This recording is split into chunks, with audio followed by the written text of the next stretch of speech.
تو امریکہ سے تو کچھ بھی دیکھیے، ایکسپیکٹ کیا جا سکتا ہے. آپ کے اس سوال کا جواب پنہا ہے اس ایونٹ میں جب اسرائیل اور امریکہ نے حملہ کیا تھا نیوکلیئر انسٹالیشن کے اوپر. تو اس وقت 5واں دور جو تھا امریکہ اور ایران کے درمیان نیوکلیئر ایشو پہ ہونا تھا یا ہو رہا تھا یا لوگ وہاں پہنچے ہوئے تھے.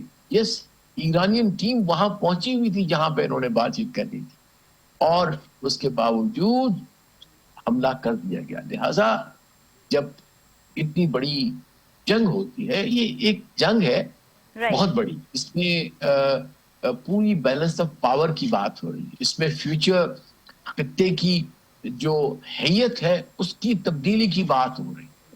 لہٰذا اس میں ہمیں بڑے کینوس کو دیکھنا پڑے گا، بڑی تصویر کو دیکھنا پڑے گا کہ اصل میں ہو کیا رہا ہے.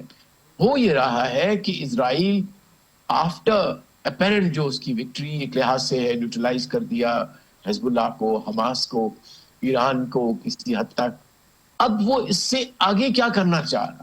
ٹھیک ہے. ایک تھیوری یہ بھی ہے کہ شاید یہ ان کا یہ خیال ہے کہ مکمل طور پہ کوئی بھی مخالفت نہ ہو اسرائیل کے وجود کو، بلکنائزیشن آف دا مڈل ایسٹ ہونی چاہیے کہ تمام بڑے بڑے ملک جو ہیں ان کو چھوٹے چھوٹے ملک کر دیا جائے جو کہ کبھی بھی خطرہ نہ بن سکے اسرائیل کے لیے. تو یہاں اسرائیل کی سلامتی جو ہے پرماننٹ، وہ بھی ایک فیکٹر ہے جب اسٹریٹجی کو آپ انالائز کرتے ہیں کہ کیا کر سکتا ہے امریکہ اور کیا نہیں کر سکتا. بالکل ٹھیک ہے. عبداللہ گل صاحب، یہ بتائیں کہ امریکہ کی جانب سے جو ممالک ایران کے ساتھ ٹریڈ کر رہے ہیں ان پہ بھی مزید ٹیرف بڑھا دیا گیا ہے، اور یقینی طور پہ جو ہے 25% ٹیرف جو ہے وہ بڑھا دیا گیا ہے، اور جس میں پاکستان بھی شامل ہے کیونکہ پاکستان بھی ٹریڈ کرتا ہے ایران سے. تو اس معاملے کو آپ کیسے دیکھتے ہیں؟ دیکھیں، میرا خیال ہے کہ the game is slipping out of the hands of United States of America. Diego Garcia کی بات کی، وہاں تقریباً B-52 کی 70% فلیٹ جو ہے وہ وہاں موجود ہے، اور اس میں بھی کوئی شک و شبہ نہیں ہے کہ وہ ان کو استعمال کر سکتے ہیں. لیکن وہی والی بات ہے، آؤٹ کم کیا ہوگا اس کا، اور کیا اس کے نتیجے کے اندر ریٹیلیشن آئے گی، اور پھر یہ تو وقت بتائے گا. کیونکہ ایرانین جو اس ٹائم پہ IRGC اور جس طرح سے ان کی لیڈرشپ ماضی کے اندر ان کی شہید ہو چکی ہے، خاص طور پہ ایران اسرائیل جنگ کے اندر، اب جو نئی لیڈرشپ ہے اس کے اندر زیادہ ایگریشن موجود ہے. اور کیا امریکہ اس چیز کو انڈرسٹینڈ کر رہا ہے، اور اگر نہیں کر رہا تو یہ اس کی بہت بڑی کیلکولیشن مسٹیک ہوگی. دوسری جانب جو ہے وہ آپ یہ دیکھ لیجئے کہ پاکستان کا تو فیصلہ بڑا واضح ہے. پاکستان نے یہ سوچ لیا ہے کہ ہمیں اپنے ایران بارڈر کے اوپر جو کہ 909 کلومیٹر ہے، اس کے اوپر ہمیں اپنے ایرانی بھائی چاہیے، نہ کہ ہمیں جو ہے وہ پرو اسرائیل یا اسرائیلی فوج چاہیے. اس لیے پاکستان تو I think they have already decided. جو خطے کی ابھی صورتحال ہے اس کے اندر بالکل چائنا اور رشیا کا فیکٹر کو آپ جو ہے وہ آپ نظر انداز نہیں کر سکتے. خاص طور پہ جبکہ رپورٹ ہوا ہے کہ اینٹینوف جو جہاز ہیں بڑے بڑے کارگو، وہ رشیا سے آئے ہیں اور ایک ان نون کارگو لے کے آئے ہیں. اب وہ ان نون کارگو کیا ہو سکتا ہے؟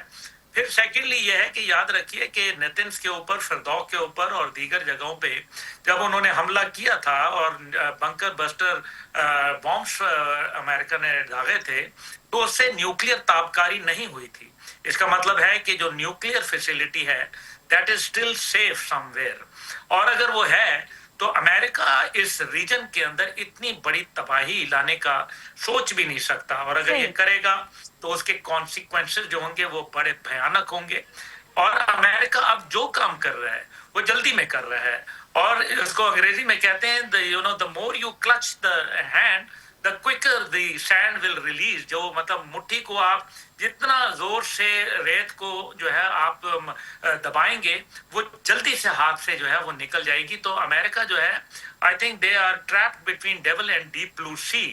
اور ان کو جو ہے یہ ابھی سمجھ نہیں آ رہا کہ اب اگر ہم، جیسے ابھی بلوچ صاحب نے بڑا اچھا انہوں نے کہا کہ سوال یہ نہیں ہے کہ امریکہ حملہ کرے گا. اگر حملہ نہیں کرے گا تو پھر کیا کرے گا؟ پھر اسٹیٹ آف اسرائیل جو ہے وہ تو تنہا ہو جائے گی، جو اس کا گریٹر اسرائیل کا پلان ہے وہ کہیں مشمار ہو جائے گا، اور جو امریکہ نے ایک بڑی مشکل سے چائنا کی جب سے سپر پاور اپنے آپ کو ڈکلیئر کیا ہے 3 سپٹمبر 2025 سے، اور رشیا کو، اس کے بعد جو سچویشن ہے وہ تو پھر مڈل ایسٹ دوبارہ سے ایک دفعہ ان کی انگریس کے اندر چلا جائے گا. تو یہ میرے خیال میں پاور گیم ہے اور بہت سارے مسائل ہیں اس کے اندر. بالکل ٹھیک ہے، بہت شکریہ عبداللہ گل صاحب آپ کے وقت کا. ان کے ہمراہ تھے جی آر بلوچ صاحب، آپ کا بھی بہت شکریہ.